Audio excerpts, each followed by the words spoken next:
Welcome. Today's special guest is a trial watcher, Gary from Connecticut.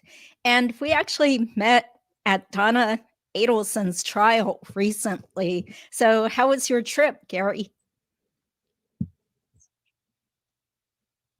Can you hear me? The trip back to Connecticut, the trip to Tallahassee. Yeah, I hear you Well, the fine. trip to The trip back Tallahassee, to Connecticut or to Tallahassee or yeah, okay. Yeah, it Tallahassee. was about a 350-mile drive from about a 350-mile drive from where are when we're in Florida. Um, but it went quickly, smooth, and we had never been to Tallahassee before, so we checked out the city a little bit, and it was kind of quiet the day we got there. On Labor Day. We drove up on Labor Day, so we'd be there in the morning for the trial. And the only place to eat there is Metro Deli, which everyone seems to go to. I was Yeah. there one day, and it was surreal because the juror that Joel calls Mountain Man, he was at one table, and Harvey and his friends were three tables away, and this human drama is going on down the street, and everybody's there eating lunch. Yeah. I'm surprised that you guys drove. Did you think about taking a flight instead? We would have had to fly from maybe Sarasota or Fort Myers, and there really aren't any flights. It's Mhm. uh, Tallahassee is not easy to get to. Like for Connecticut, you'd have to fly to Atlanta and then to Tallahassee. Um, Mhm. but it was around a 5-hour drive. It was not that bad, and we were definitely excited to be going. So it went pretty quickly. Mhm. Yeah, that's right. I forgot you said you live part of the time in Florida, right? Well, I live in Connecticut, but we just bought the house down in Florida in April, and we go down there whenever we can. There's an airport in New Haven, Connecticut, that's super convenient, and the flights are inexpensive. So we go down for 5 or 6 days at a time, and in a few years, hopefully, we'll be able to spend a lot more time because it's really beautiful, Mhm. and That's great. we've enjoyed it a lot so far. We're in near Venice on the west coast, Oh, okay. like in Yeah. between So, Naples and Tampa. yeah, you mentioned that you actually practiced corporate law for a while before switching to the restaurant industry, right?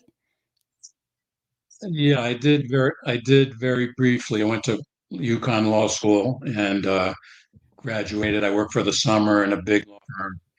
Wound up accepting an offer to go there, and I was there like not that long. I kind of wish I'd maybe hung in with it a little longer. It's was strange because I had a lot of the way things went had to do with which partner was next to you in the office. And I had the partner I was next to, and I did a lot of work with. He was a very, very bright guy. I think, though, today you would say he was on the spectrum because he was very eccentric. He would chew things, and he chewed a green pen one day, and he had the ink dribbling down his chin. Oh, that's But, disgusting. very bright, but not a great communicator. And I kind of got pigeonholed into an area that I was not that interested in. And the opportunity was always there to go into the family restaurant business, and there was no other family member who could really replace my father. So it was kind of probably inevitable that I'd do that eventually. So after a couple of years, I did that, and most days I think it's a good decision. Yeah, that's true. Most of the time, people do realize the practice of law is pretty boring, especially when you work for big firms. So that's what happened to a lot of Yeah, my friends and relatives. Yeah. yeah. I So had tell a us, lot of friends who started out in bigger firms and moved on to, and they're doing things they never thought they would be doing, but they're enjoying them. I'm talking about my friends from law school. So we all take different paths that aren't necessarily, the direction you think you're going to go in. yeah. So how did you get into the Dan Markel case? Well, I remember hearing about the murder when it happened.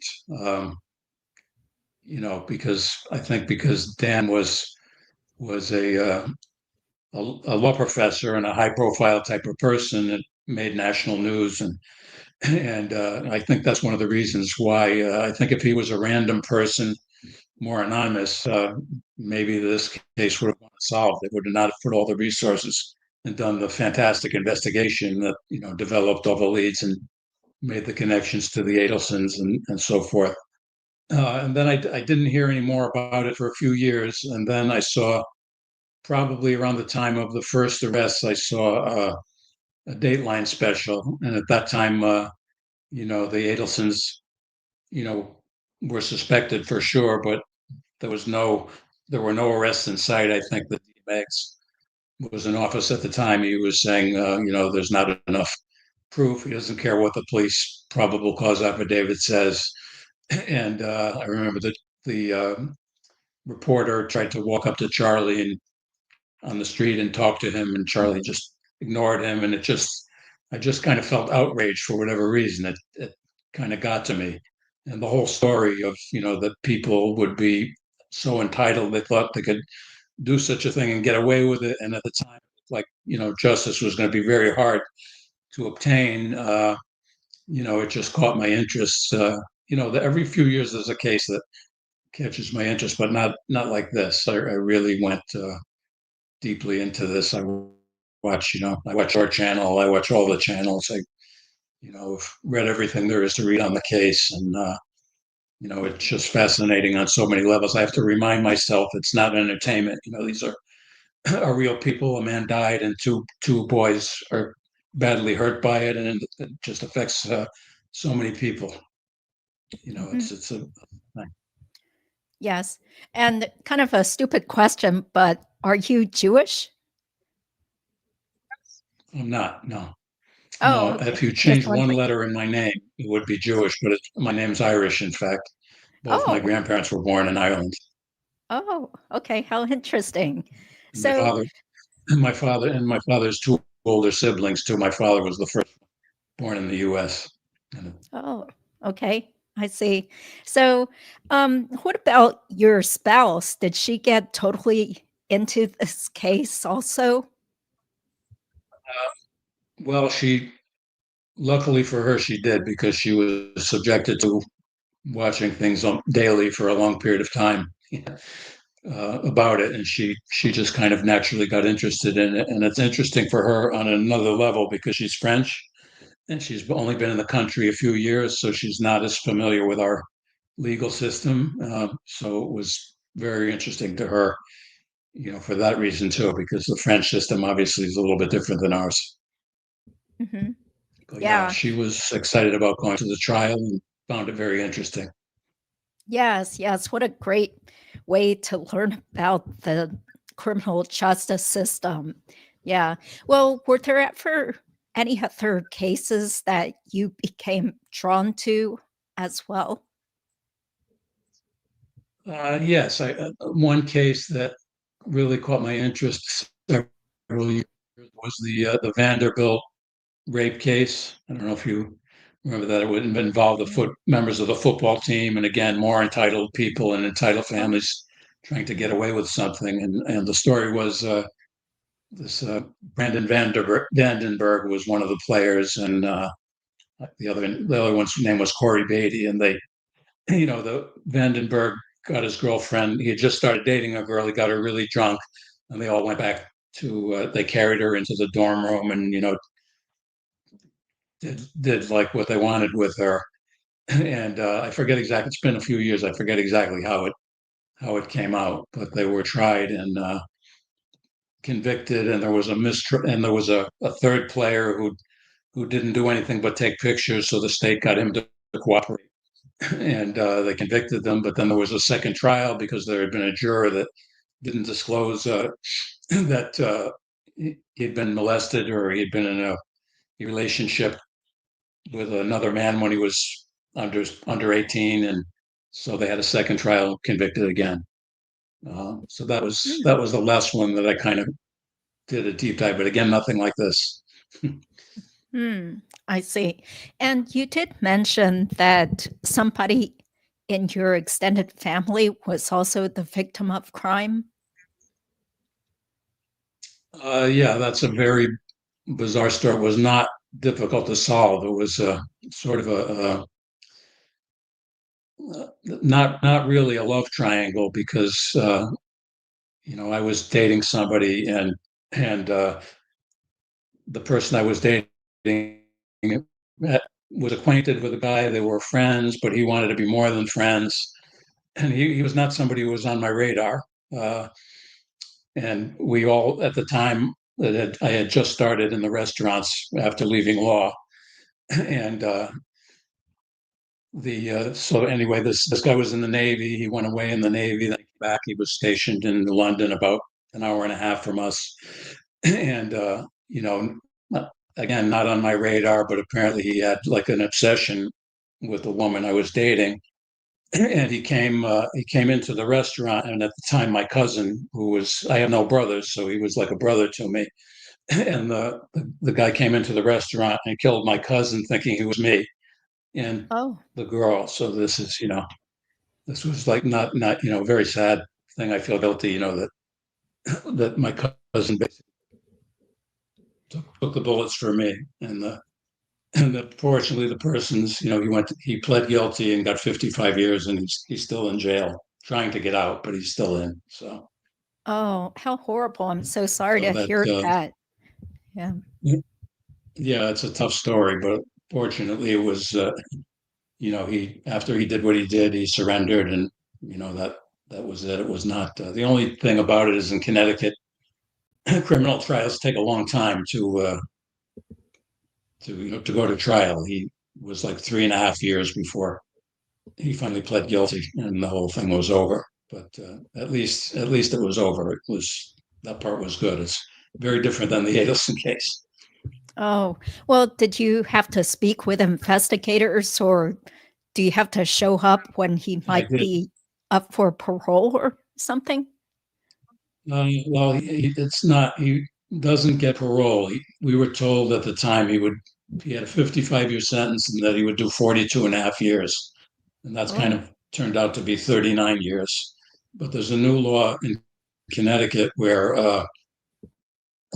young offenders under 25, under the theory that their brains weren't fully developed and they did impulsive crimes like a drug deal gone bad, that sort of thing, they're going before the parole board and getting the sentence reduced. And there's a lawyer affiliated with Yale Law Clinic, I think, and he's made a career out of doing these cases. But he didn't take our guy's case, and he had a hearing, got a hearing, and he is the only one of everybody who got a hearing. They all had their sentences reduced except for him. And my aunt, my cousin spoke, very passionately about to the parole board, and I think that was a big reason why he didn't get it. So he should be in another 7 or 8 years. oh, Then so, he'll be out. So he'll be in his early 60s by then. oh, okay. That was my next question, was roughly how old this person is. So he's still going to most likely get out and sort of enjoy He life a will get out. little. Yeah, Hmm. yeah, he'll Okay. get out. He'll get out probably 2031, and he'll be in his early 60s. This happened in 1993, and he was 23 at the time. So he Hmm. basically wasted his whole life. Yeah. Well, I mean, how does that make you feel as someone who is affected by this crime so deeply? Do you feel bitter and angry toward the person? It's always something I just carry with me. My cousin and I he was like a big joker, and we had a relationship where we laughed a lot. The whole family laughed together, and I'm very close to those cousins still, and I'm grateful they never blamed me in any way for what happened. Uh, Mhm. but there's always things I think of almost every day that something that we laughed about, and that helps. But there's still like a wound that it's something I'll always carry, because he's not been here all these years, Yes. Yes. and So, the young lady who lost her life too. I didn't, I didn't know her as anywhere near as well as my cousin. I only knew her a short time, but It was Oh, tragic for her too. oh, so the young woman that you were dating also got shot? Yes, yeah, Oh, okay. I didn't realize that. So, wow, what a horrible thing to happen. You never think of that. Just some crazy person coming out to do that. Yeah. yeah. No, they're crazy. As we saw yesterday, there are crazy people out there. You just never know when it could strike. So Yes, exactly. Yeah. talking about Well, getting to the Dan Markel Donna Adelson trial, yes, how how let's get to that. yes, how many days did you get to actually watch the trial? We were there Tuesday and Wednesday after Labor Day, so we saw the first 2 days of the defense case. And I seriously thought about staying at least another day, but I just had to get back up to Connecticut for business reasons. So we saw the Donna's friends, basically from Central Casting. I think somebody else said that, Yeah. and that was, so that to me, that's basically what the defense was. Donna's had friends who liked her, and the divorce was really not that bad. That was essentially the defense case. The next day, we saw the two divorce lawyers, and the defense. A lot of people commented on they were kind of disjointed and not organized, and went in different directions. And the feeling I had sitting there watching, we were right behind. I think we were right behind the Markels that day, so we were pretty close. Um, Zellman Fulford was kind of off-putting, and Zellman seemed like a nice guy, but his questioning was very laborious. It seemed to me like he could have covered the point he was trying to make in 1/10 of the time. And then when he brought out all of the binders from the other case he wanted to talk about, and Georgia objected and says it's not relevant, and Judge Everett agreed, sustained the objection, and then Zellman said, "Can I approach?" And Judge Everett said no, and everybody around me kind of snickered, And I think that's what he was referring to when Zellman, when he was complaining about the comments from the peanut gallery. Yeah. But then as soon as Georgia came up and started cross examination, like the energy came right into the room. Just a feeling, you could see it. Everybody sat up in their seat, waiting to see what she was going to say, and she just tore it to shreds. It was really, really good to watch. Hmm. Yeah. What I was surprised about with Selman is that, excuse me, he seemed to really have no charisma. You think that a trial attorney would be kind of more like a Jose Baez, Johnny Cochran type of style? Yeah, Yeah, but he always just seemed kind right, of like, right. low energy and kind of like he's thinking like, "Good Lord, why am I in this case?" I know I sound like a Exactly. Yeah, it jackass, but I'm reminded gonna say me. this. Yeah. Right, it reminded me of what our president used to say about Zeb Bush. He's very low energy. Mm. Um, Oh, I and guess I I did missed that. think to myself, is this like these people spent? I spent a lot of time watching Donna's reaction, as did a lot of people, and trying to read her lips. And I think at one point she says, "Over $1 million over $1 million for nothing." I'm pretty sure she says that at some point after the verdict was read. And I thought to myself, this is the best she could find in Tallahassee. That because it's they were totally overmatched. In fairness, though, the prosecutors have done the case 4 times, and they're, I think, super talented, especially Georgia, super talented lawyers. So the defense was way overmatched. It was pretty obvious, and the jurors have all said the same thing. Hmm.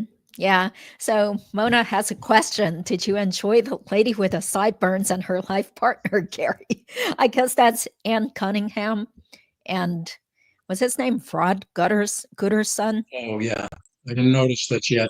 I didn't notice she had sideburns, but yeah, Yeah. that was Yeah, I think the shame. I don't know if you know the shaming of Jay. It's another. Yeah. Jay is another Uh-huh. YouTuber.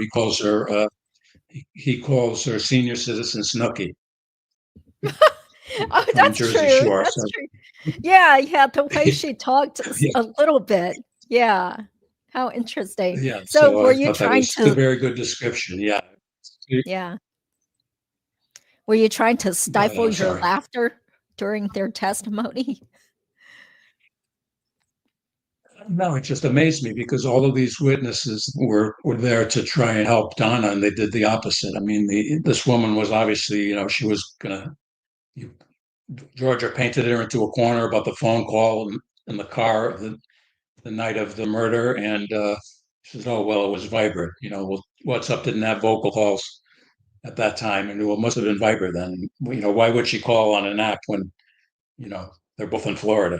It didn't make sense, and there were a lot of things she said. It's just clear she, and regardless of what the evidence was, no way to had anything to do with it. So it was really laughable. Yeah. Well, uh, we were just texting about watching those juror interviews on STS yesterday and today. So, did you catch the new guy? I guess they called him Sprinkler Man because he works in I did. irrigation systems. Mitchell, his real name. I Yeah, yeah, he I did. he thought those friends were so arrogant. So Yeah, that was a good yeah, perceptive description. Mhm. yeah. The jurors were all impressive, and the two younger ones. You hear a lot of things. What's going to become of the world with in the hands of Gen Z, and these people inspired me. They just did such a great job, and especially the young man Evan who spoke to Joel. He was super articulate, super intelligent, great observations, and he said he was asked, I think, about the jail informants and Katie and Luis Rivera, and he said, I just try to give a little less credibility to those types of people who had something to gain from testifying. Uh, Mhm. but at the same time, I judged their demeanor, what they had to say, and how it fit with the other evidence. And the other interesting thing is he said he actually went down and changed his major at school from engineering to law as a result of this case because he was so inspired by the prosecutors and by the experience of being a juror. So that Mhm. was neat. Yeah, well, hopefully that You, turns out to be a good decision because it's not always a great ending for people who go to law school. So, yeah. no, and although the experience I had as a lawyer and going to law school, it helps definitely very helpful in business. But anyway, the jurors. The other thing I found really interesting was they all had different perspectives on witnesses, like Luis Rivera, Jeff Lacasse, the young woman, JC, I guess her name is. She did not find either Lacasse or Luis Rivera 100% credible, Mhm. whereas the other juror, Evan, he said he found Luis very credible. And I think it was in the mentor lawyer interview of JC. Mentor lawyer explains to her that at the first trial they asked the reason she didn't find Jeff credible in some respects was because he didn't report to law enforcement about Wendy saying that Charlie had actually looked into a hitman. And mentor lawyer said in a previous trial, I questioned him about that, and he said he discussed it with a friend. So there was a friend at the time who could corroborate what he was saying, and they agreed that it wasn't a present, it was something in the past. So he didn't Yeah. feel he needed to go to law enforcement. And that kind of changed when she heard that. That kind of changed her view. So I hope Georgia remembers to include that in hopefully the next trial. Assuming Hmm.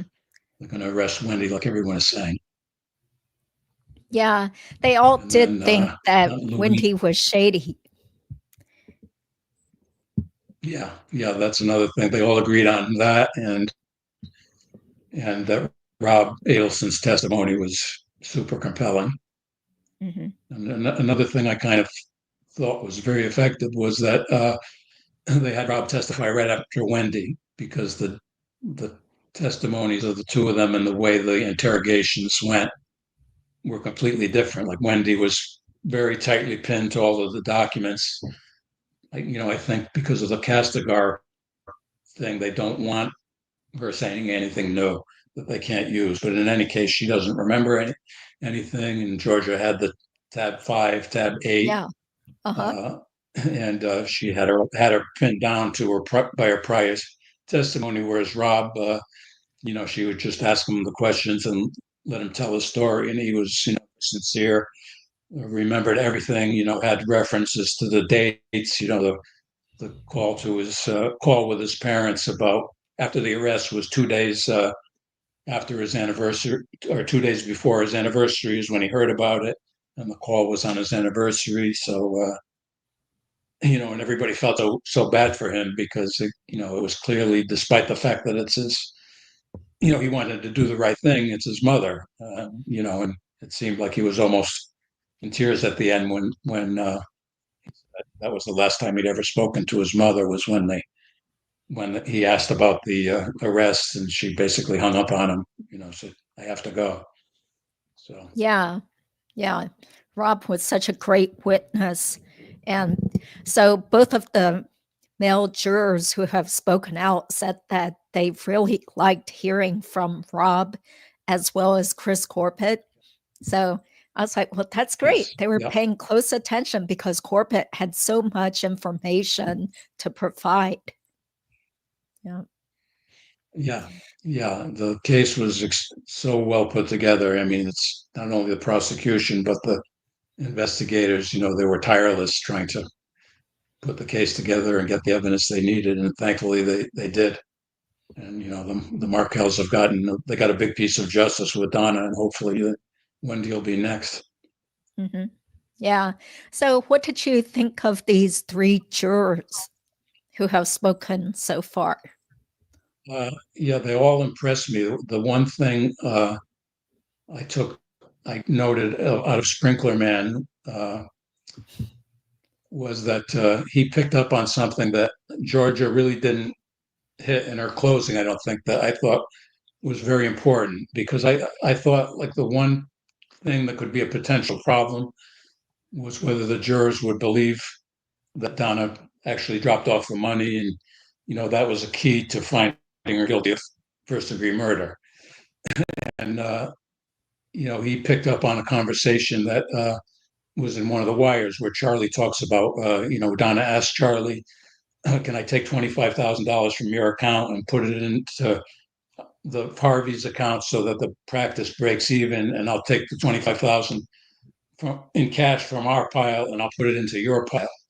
And this is proof that Charlie kept his money I have a theory that Charlie kept most of his money at Donna's, Yeah. because he had all kinds of people in and out of his house. He was probably concerned about being robbed. So Yeah. I think what happened is Donna brought her share and Charlie's share of the money to Charlie's house. He then, after she'd washed it, I guess, and he counted it, stapled it, organized it, and gave it to Katie.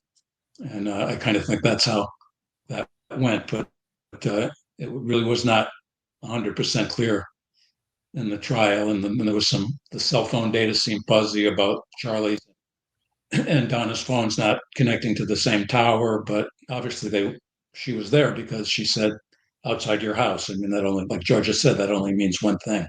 Yeah. But Sprinklerman picked up on that conversation, and I thought that was like a key piece that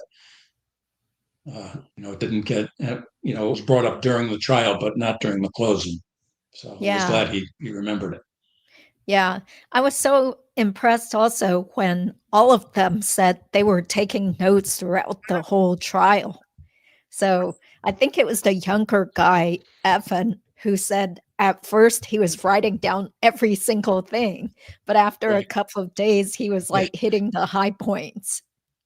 So they were so Yeah. meticulous. Yeah. Yeah. And Yeah. If you're also, constantly writing, then you can't read. Go ahead.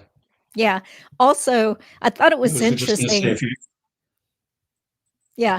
I think there's some lag time. That's why it's not sounding like we're flowing or something. But anyway, Oh, JC okay. said, Sorry. yeah, JC said that they actually did not order dinner because they wanted to save the taxpayers money and they thought they could get through it Right. quickly, I guess. So that was interesting because I thought for sure they would have gotten some sort of dinner before they left. Right. I guess they said it would take an hour to get there, and they were pretty close at that point, so they said no to dinner. I'm kind of glad because I figure eventually we're going to hear the jail calls from Donna, and she won't complain like Charlie did that it was 3 hours including dinner. It was 3 hours without dinner. So they took a little more time for Donna than Yeah. they did Charlie. Yeah, and it seemed like they were so thorough, taking votes repeatedly and going through the defense closing points and just making sure that they really were convinced she was guilty. So, what Yeah, about yeah. I mean, they left no stone unturned. There was yeah, what about this question here? What did you think of Donna's performance after the verdict was read?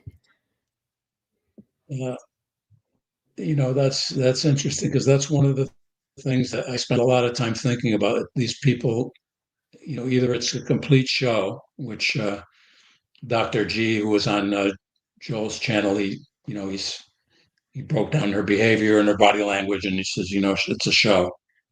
And otherwise, these people, how these people, they seem to convince themselves that of their own story, that they're not guilty, which is I have a hard time understanding that because she's obviously guilty. But I was glad the judge at least tried to rein her in. It was basically anger. It was a tantrum. Um, Hmm. so and obviously she's shaking her head during the impact statements, which was inappropriate. But and Ruth's impact statement, I thought was much more passionate this time. I think she did the one at McBanoa trial, and Phil did the one at Charlie's trial, and then they both did them this time. But Ruth really, you could really hear the passion in her voice this time. Hmm. Yeah. So I'm glad that they were able to give their victim impact speeches so soon after the guilty verdict, because it's just not the same if they do it through Zoom in the future from Canada. No, Yeah. Plus to no, see, they waited until yeah, plus seeing Donna's totally arrogant and inappropriate behavior, shaking her head and still sobbing for herself, that just really drove it home. It's like, this shows you what a horrible person she is. yeah, yeah, I agree 100%. Well, she's going to be in prison for the rest of her life. Don't think there's any hope for her on appeal. It seems like a pretty clean trial, Yeah. And Well, then go ahead. oh, okay. Well, Joe Patuto on SDS recently said that, well, there was that point in time when Jackie Fulford objected during Kappelman's closing and said that it seemed like Kappelman was hinting that it was bad for Donna not to testify on her behalf, which is improper, because Donna had the right not to speak on her Right. own behalf. So I'm like, well, I think that, what do I know? But hopefully that's not going to be any sort of strong case for an appeal. But that was just one thing that the professor pointed out as one possible Yeah. point of Yeah. error. Right. I kind of think she may have cured that later on in the closing. They also, I think, part of the objection that Georgia was burden shifting, but she repeated later several times that they don't have to prove anything, but is what they're saying consistent with the evidence in the case, and obviously it was not. Mm-hmm. Yeah. Well, going back to when you first heard about the case back in 2016, did you think at first that perhaps Wendy had nothing to do with Dan's murder? Uh, I'm not sure what I thought at first, but by the time of the trials got going, and I started to see her testimony, and she would obviously she obviously wasn't truthful. She was combative about basic things that she should have just admitted. Um, you know, I, my my feelings have evolved. Now especially now with these new breadcrumbs, as they call them, of information that came out in this trial. I'm 100% convinced she was involved. So maybe at the beginning I was 50% convinced, and now I'm 100% convinced. There's just no other explanation for a lot of these things that have come up. Obviously there's the drive 7 miles out of her way, and all the other things that everybody has talked about, and the new Mm-hmm. things in this trial, like the pictures that she sent to Rob and telling him Jeff was her boyfriend, and the parents didn't know about it, and which is obvious. That's obviously not true. Mm-hmm. Um, so it'll be interesting to see if she's arrested, when she's arrested. Look, I'm not a TikTok person, but when the JC, the juror, posted on TikTok, I went there and Mm-hmm. listened to her videos, and I discovered there's like a trove of Adelson content on there, and there's one woman who has a huge following, and she's followed the case, and she said she wants Wendy to get arrested yesterday, and she says she does not want the civilized go down to the police station 9:30 on a Monday morning and with your lawyer and surrender. She wants helicopters overhead. She wants like break down the door. Wendy running out the back door with police dogs chasing her. It was very very funny the way she put it. But I probably want something in between. Yeah. Or it could be like how Charlie or Katie got arrested. They just got surrounded by this whole SWAT team and armed Right. police officers, agents. Yeah. So this is interesting. So Harley says that JC said Donna screeched, "You've convicted an innocent lady." Yeah, I didn't hear that either, but she was still moving her mouth. I couldn't tell what she was saying. Did you Yeah, I made notice? out. I made out part of that innocent woman. She said, "You." I thought she said, "I'm an innocent woman," but then I heard, yeah, people in the courtroom heard you convicted an innocent woman. Oh, And she's, okay. that's in her own mind because Yeah. she's obviously guilty. Yeah. Just the way that Charlie and Donna kept talking on those recorded jail calls, both of them have something wrong with the way their minds operate. They just keep talking in terms of their alternate reality. So they just kind of make up a Yeah, story and then keep talking as if that is the truth. It's so bizarre. yeah. It's like they live in an upside down universe. And regarding Rob is the one decent, honest person in the family, and he's a pariah. So, they none of them they're all upset with him, and their stories. It was interesting because his testimony in the trial was exactly, was more expansive, but he said some of the same things he said in the podcast "Over My Dead Body," which I've listened to 17 times at this point. But Oh, he talks about Wendy in the podcast, and that Wendy called him and expected him not to answer, and she just wanted to leave him a message, but he picked up. So she said, "I just wanted to leave you a message." I said, "Well, you called me. What did you want to say?" And so they had a conversation, and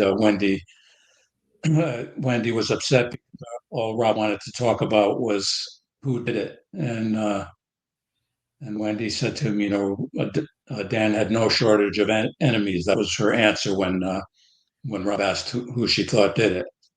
And, so I think he'll be a key witness again, if and when Wendy is tried. And another thing that I was waiting for Stephen Webster to testify in this trial. I thought he would testify, but he didn't wind up testifying. And I was wondering if that was because he went on STS and said some very inflammatory things about Fulford. So I thought maybe they decided not to call him because of that. But I don't know. But I think his testimony in a Wendy trial will be important because he has the other side of the story, the divorce litigation, and he's like Rob. He's a very compelling witness with wears his heart on his sleeve and is very likable. So I hope we see him in Wendy's trial. Yeah, I was wondering. I was like, what about Stephen Webster? He was a great witness the last trial. So, maybe they just figured they had already made the point that the divorce was so contentious. There was tons of filings, a lot of animosity still going on between Dan and Wendy, with Donna being totally involved in the court action. So, yeah, but that was disappointing, though. I still thought, why not bring in Stephen Webster and Sarah Youssef and have Dan's mother testify too? So, but I'm still glad at least they got a guilty conviction, guilty verdict. Yeah, I guess that, I'd love to be in the room when they're discussing these decisions about exactly what to include, what not to include, what questions to ask, what not to ask.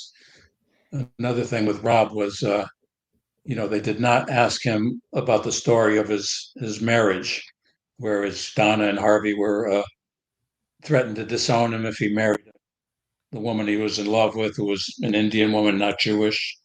So he briefly married a Jewish woman, and after a few days, he realized it was a huge mistake and the marriage was annulled. And then he married the woman he loved, and Harvey and Donna, I guess, accepted it to some extent, and they had a reconciliation. But it seems like Rob kept his distance after that and was a little leery of them. But they didn't bring that in because maybe the defense kept it out, or maybe Georgia thought that it would lend credence to the argument that Rob had an axe to grind. Yeah, so, that's true. I just thought it was interesting. They didn't include that. Yeah. Well, how long until you think they finally arrest Wendy? Well, I'm going by what Dave Ehrenberg said on SDS. They had a really great live stream right after the guilty verdict where Dave Ehrenberg looked really excited. And he said he really thought she was going to get arrested within the next 30 to 60 days. So what do you think, Gary? We're just guessing. Yeah, I kind of think, the head prosecutor, his name is escaping me at the moment, but he kind of alluded to how much work the Georgia and Sarah had to put into it. And, Jack Campbell.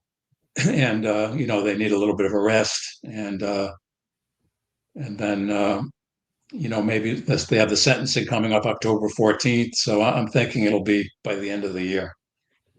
I don't think it'll be like within a week like Donna was, but I would say by the end of the year, maybe like a couple of weeks after the sentencing, before the end of the year. Yeah. How about you? Well, I mean, we're just guessing, so I would just go by whatever Dave Ehrenberg said. And he also posted on his Twitter or X that he really thought that Wendy is going to get arrested. So I was like, well, that sounds great because he's a former state attorney in Florida. Right. So, yeah. And I don't remember. What did he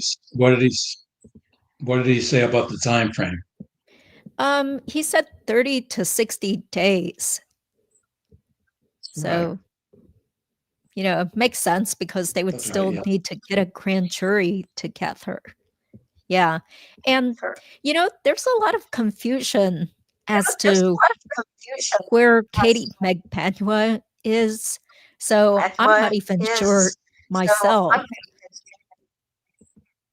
So this is what's showing up No, I'm not either. Fine. Yeah, so it just says she was transferred.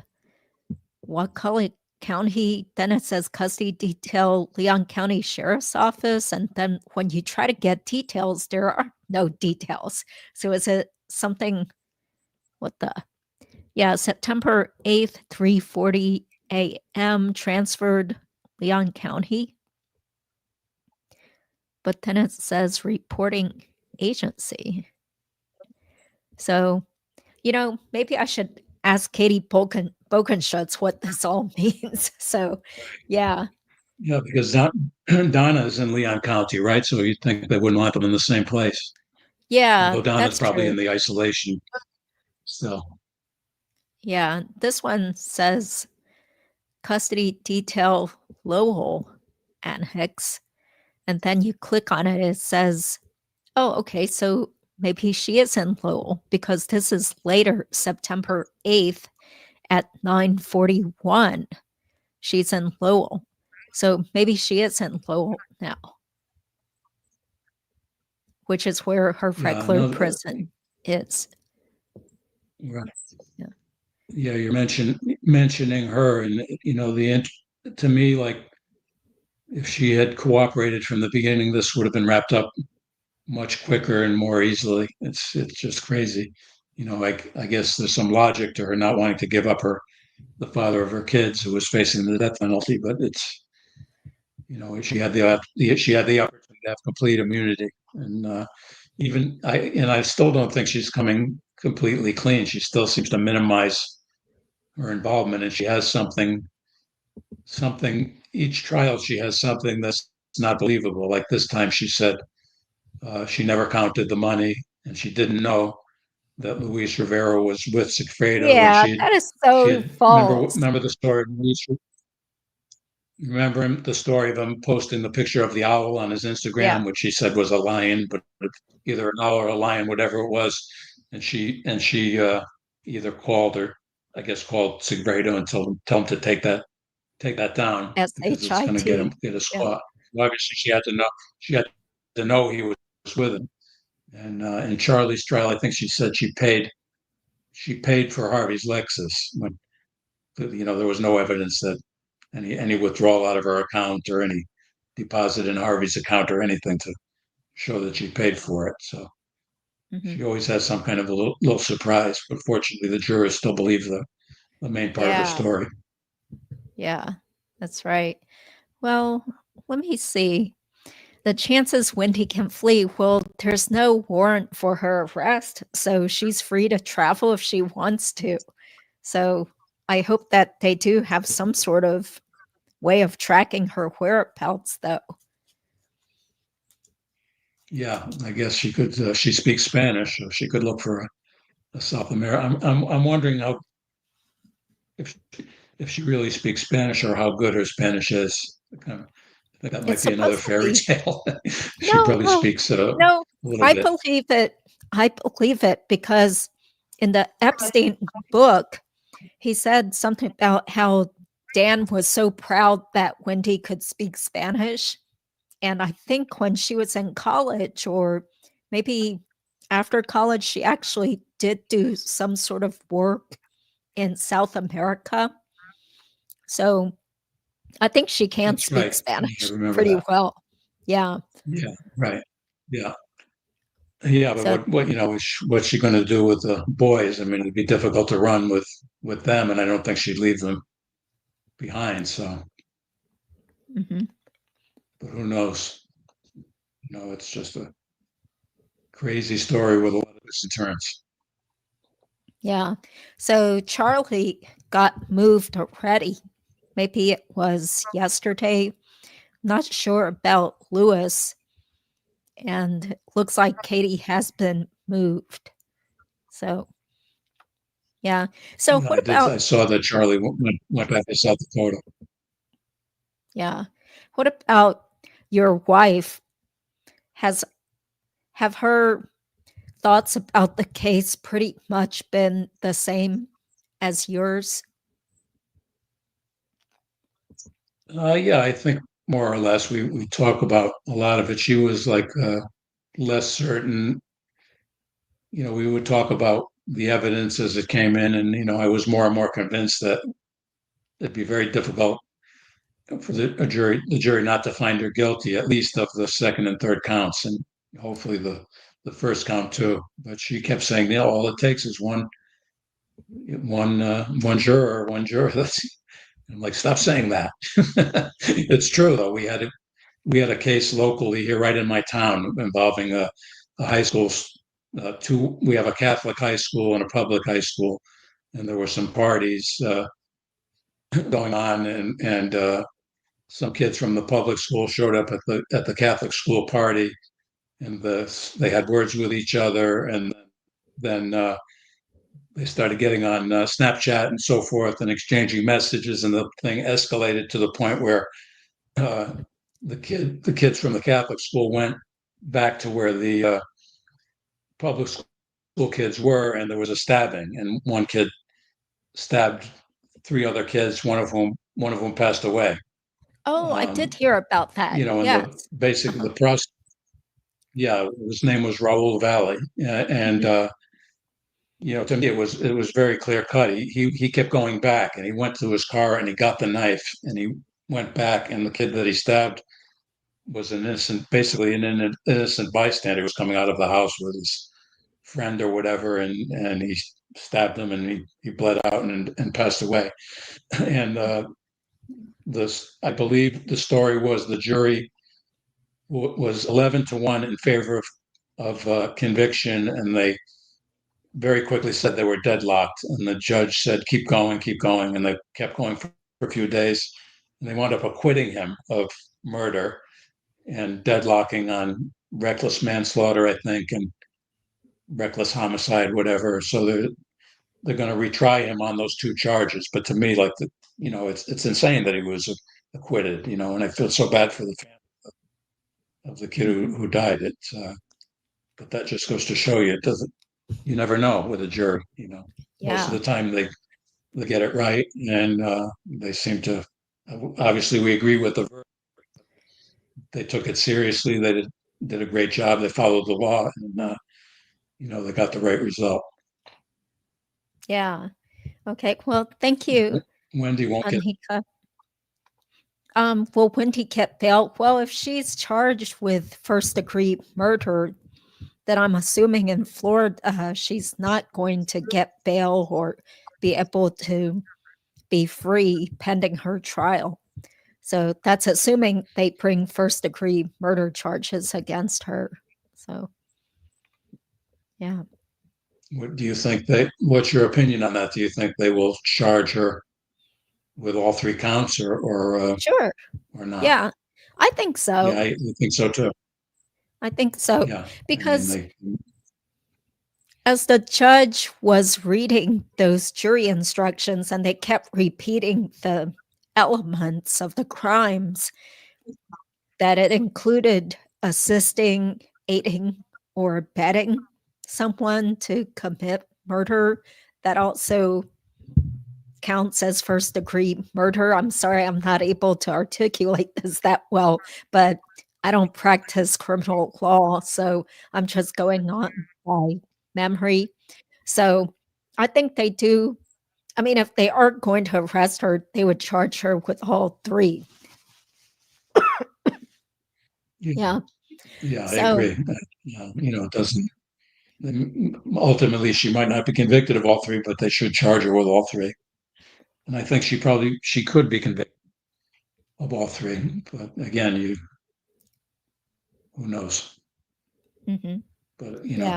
for a and basically every juror who's spoken from every trial has said they feel she was involved in the McManus trial, and the first where Sigfredo was convicted. I think Mentor Lawyer interviewed jurors from both of those trials, and they both were not happy that they basically had gone after the quote unquote poor brown people. That's exactly what they said. I'm not saying that, but and didn't go after the Adelsons because they felt they were all, especially Wendy, they were all guilty. Yeah. Yeah. Well, have you seen True Lifestyle's recent jail records about Charlie and Donna? Yeah, I have. It seems like both of them are difficult prisoners. Yeah, Charlie, both of I them guess are still so Charlie. entitled. Yeah, because Charlie was very pleasant to the guy who bought him Wendy's, who drove him to the jail, but not so much when he found out he couldn't have a tablet. He didn't take that very well. Yeah, I can't believe he even called somebody a bunch of curse words and a racial slur. How dare he? He's a prisoner, but he still has this attitude Yeah, if he doesn't get what he wants. What a spoiled brat. I mean, that's typical yeah. Adelson behavior, it seems. What did you think of of the interview that he supposedly did with the public defender? I don't know. Some people said they don't believe it's a real interview. And I've never heard of this website called Hub Pages before. So who knows if it's true or not? Because he didn't make his family sound good if those were really his quotes. No, it seemed. I think you. I think it was you who said he kind of tacitly admitted that they're guilty. Mhm. Yeah. And his advice to Wendy is that she should start making arrangements or something to that effect. So that's kind of Yeah, weird I for think he him to said, say. yeah, I think he said she's an intelligent woman, and I'm sure she's getting her affairs in order and making sure the boys are taken care of. Mhm. That's the thing. If she cared so much about the boys, this wouldn't have ever happened. Yeah.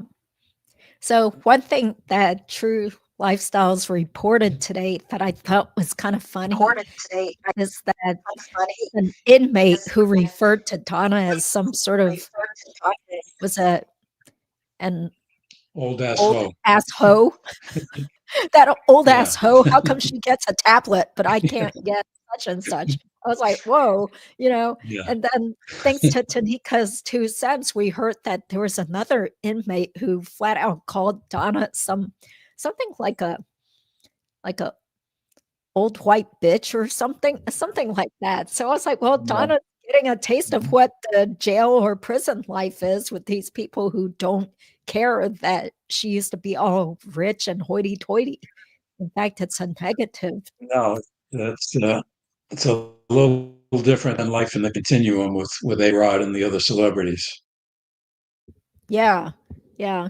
So didn't Willie Meggs initially block the indictments? Yeah, that's what I've read, that originally the police did want to go ahead and arrest Charlie at least, right? I'm not sure about Donna at that point, but there's something in the newspaper where he wasn't backing the police and he said that they could look forward to civil lawsuits or something if they went ahead and Yeah, arrested people. Oh, did you see yeah. Charlie? I mentioned the Over My Dead Body podcast, and he's interviewed. Megs is interviewed in the podcast, and he's by that time he was retired, but he said exactly that. That you want to arrest them, go ahead and get ready for the civil lawsuits because there's not enough evidence. You know, he did say he doesn't believe that Sigfredo and Luis Rivera got the idea on their own, but they had one shot at it, and they needed to have the evidence. But seems to me the evidence has been there for a long time. Yeah. And I guess they enhanced the Dolce Vita call, which they thought was important. That was kind of a turning point in the case, but it's taken way too long. I kind of, uh, I don't know if I necessarily agree, but I understand. Like Carl Steinbeck says, they should have just arrested them all at Mm. once and tried them and put an end to it years ago, and they would have all gotten convicted.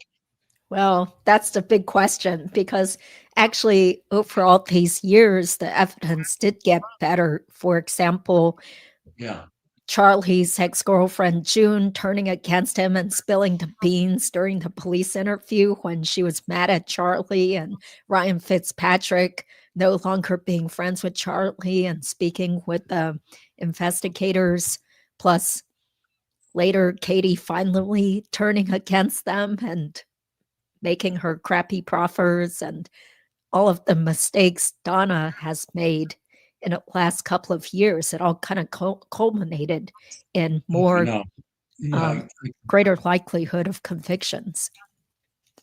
No. yeah, and the evidence that they got off of the devices and the day planner with the license plate number. Yeah. But yeah, it seems to me if Donna had not done all these things since or right after since Charlie's trial, all the things she's done, the fleeing to Vietnam, what else? The script of what she wanted Trina Bernhardt to say, and all these things, she might have had a chance, but she completely buried herself. She couldn't have.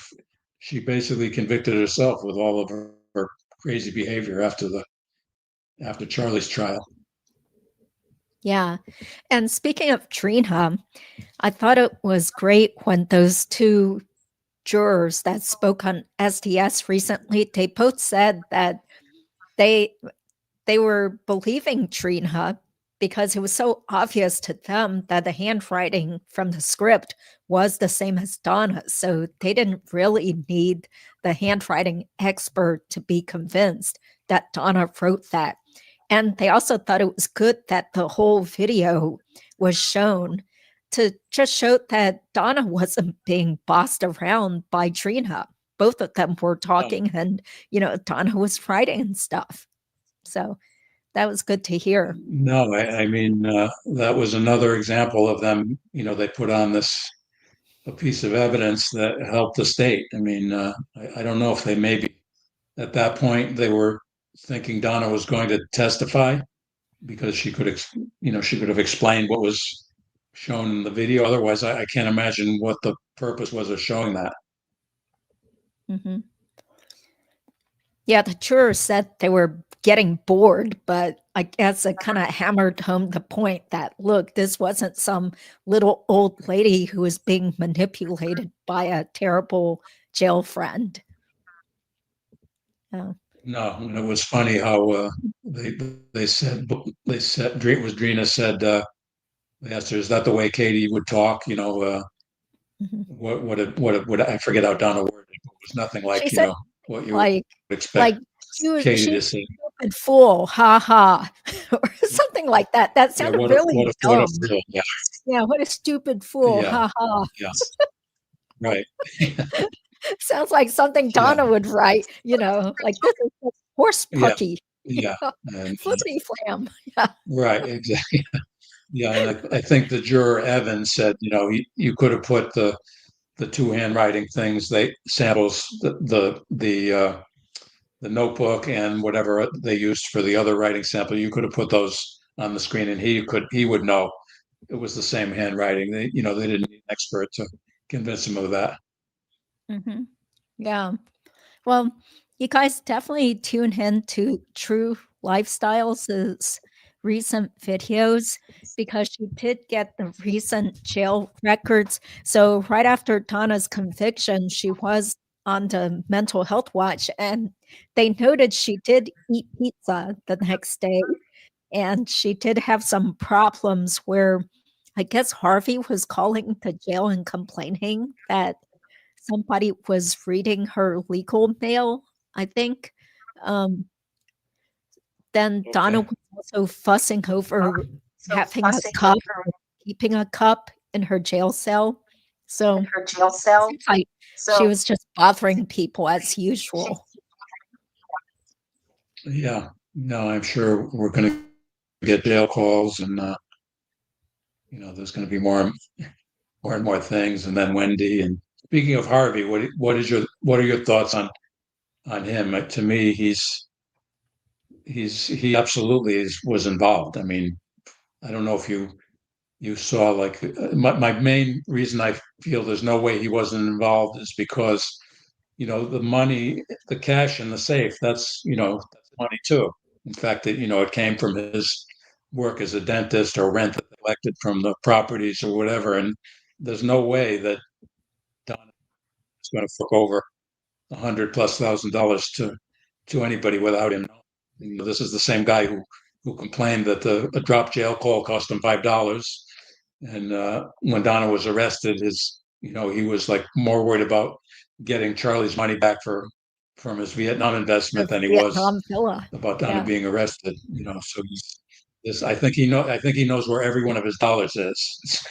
It's not, Yes. there's no way he didn't know. And he was there with Donna when they brought the money to Charlie. So I hope they get him too. Yeah. And didn't he also sign the contract on that condo back in March when they got the Yeah, I think so. condo where Wendy wound up living? So I could have sworn True Lifestyles Right. reported on this also, that Harvey was on the contract. So the whole family is so enmeshed that there's no way he was some sort of doddering, ignorant old man in the family. So yeah, No, that's he right. seems pretty spry. He moves around and Mhm. moves around normally. I saw him everywhere I went. He was there, whether it was at the deli or in the hallway. Mhm. Just very weird. I don't think I could sit there and knowing what everybody was thinking of me. But I guess the defense probably told him he needed to be there. And interestingly, they reserved 2 rows for the defense, and most of the time he was just sitting there alone until Yeah. New Jersey until the New Jersey friends showed up, and then they sat with him, and then there were some ladies I don't know who they were, who were there at Mhm. the end of the trial. Yeah. I heard people say that one of them was Ruth, who is a longtime childhood friend of Donna's. I think she's a retired doctor. And the other person was probably Susan Brotman, who was Rick's wife, the estate's attorney. Okay, So I'm not right. 100% sure. I haven't had time to go look for pictures of them. Yeah. So let's see. So, what did you think of Tallahassee? Was it your first time there? Yeah. It was. It seems like a nice city. I would have liked to have seen more. But the first night we drove to the drive, we were tired, and basically it was Labor Day. Everything was closed, and Mhm. I did drive the route to Trescott Drive, to get the firsthand experience of how far of the way that was for Wendy to go. I did the same type of thing in Miami. I went to the picture that I sent you has me with the Yardbirds menu in it, Yeah. and I also went to yeah, I went to the Continuum and kind of retraced the steps of the bump, and then I went to Monty's, which is where they met after the bump, to talk, Oh, yes. privately. And the FBI tried to get them on tape, but couldn't get close enough. So, Mhm. Wow, you are obsessed if you actually went to all those different locations. well, we were in Miami. I forget why we were there. This was last year. We took a trip. It was before we bought the house, and we took a trip down to Miami. No, we were in Hollywood just for vacation. That's what it was. And we drove down to Miami for the day just to check out Miami. And as while we were there, I figured, well, I don't know, why not check out some of the sites? It's kind of like in New Mexico, they have a Breaking Bad tour. You can go and see all the spots that were Oh, filmed in the show. So this was kind of the same concept. oh, okay. So what did you think of the place where the bump took place? What was it like being there? Yeah, you could. Once I got my bearings, you could clearly see, the steps that Don comes down, and you see the school. There's a traffic light in the corner, and you see the school like right across the street. It just had to kind of get my bearings as to exactly where it was. But that's, the building. The building is beautiful. And it's right on the water, and Monty's, I guess, is on the along the water right adjacent to the building. And it's, they had a great life. That's another. These people had everything, and they just, because they had to win, they threw it all away, and they destroyed their family and a lot of other lives. It's just mind-boggling. Mm-hmm. Yeah, it's just pretty bizarre why they felt so invested in Wendy and getting those little boys down to South Florida. Like Tallahassee was such a horrible, horrible place for them to wind up. Um, so, well, Yeah, it's you want. been, yes, go ahead. No, I was going to say, I just wonder how, these are obviously going to be, you have to assume these are extremely bright boys, Dan was a brilliant guy, and Wendy's, was very accomplished too. So you just wonder in the future how they're going to process all of this. Because I'm sure right now they've been programmed to believe, this is just a witch hunt, and the family had nothing to do with it. But hopefully, at some point when they're older, they'll come to a place where they reconcile with the Markel family. Anyway, that would be. I don't think that happens very often in these sorts of cases, but hopefully it will. Mm-hmm. Yeah, that's why when both Ruth and Phil Markel were giving their impact statements, I thought, wow, this is so powerful and wonderful that they're still alive. They both look to be in good health. They're still here to see this next conviction, and hopefully they'll be there when and if Wendy gets convicted also. So do you think he would go down Yeah. again for the trial if No, there is absolutely, one? absolutely. I'm planning. Yeah, most definitely. I'll be there, and I Yeah. will be there for this time. I'd like to be there for the prosecution case. Um, 'Cause that was Estelle said that too. She wished we were there for the prosecution case. Just tough to take to take the number of days away from our lives to do that. But for Wendy's trial, I'll find a way to make the time and try to stay for most of it. Hmm. Yeah. Did you find it physically difficult though? Because you guys were already waiting in line by the time I showed up behind you. So did you have to wake up super early and be all stressed out Well, trying to get a seat? I wake up very early anyway. Oh, I'm okay. up, usually I'm up usually by 5:30, so that was no big deal.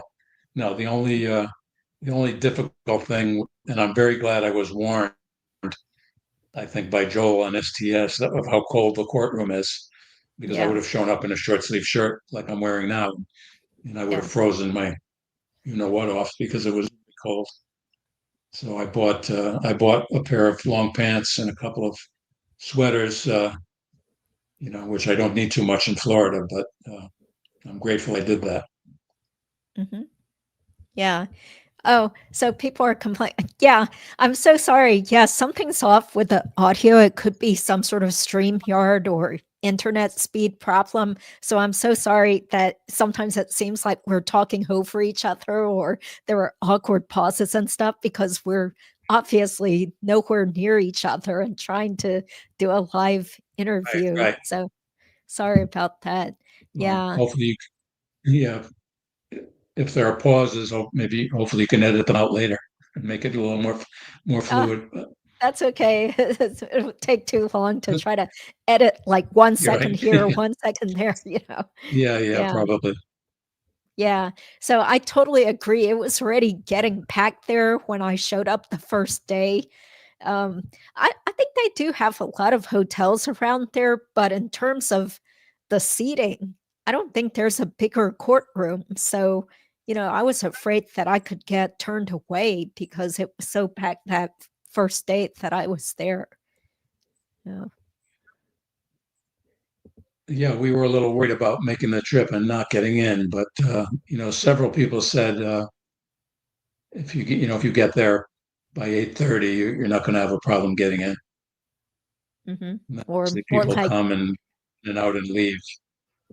yeah, 8:15. I think Patty had a friend who was trying to get there before 7:30 or 7:45 or something. I was like, no way, you guys can be there at 7:45, but I'm not waking up that early. So, yeah, but it was okay. I mean, there was one day I just stayed in the hotel because I couldn't stand sitting there, not able to move. And like you said, it was pretty cold inside, very uncomfortable. So, yeah.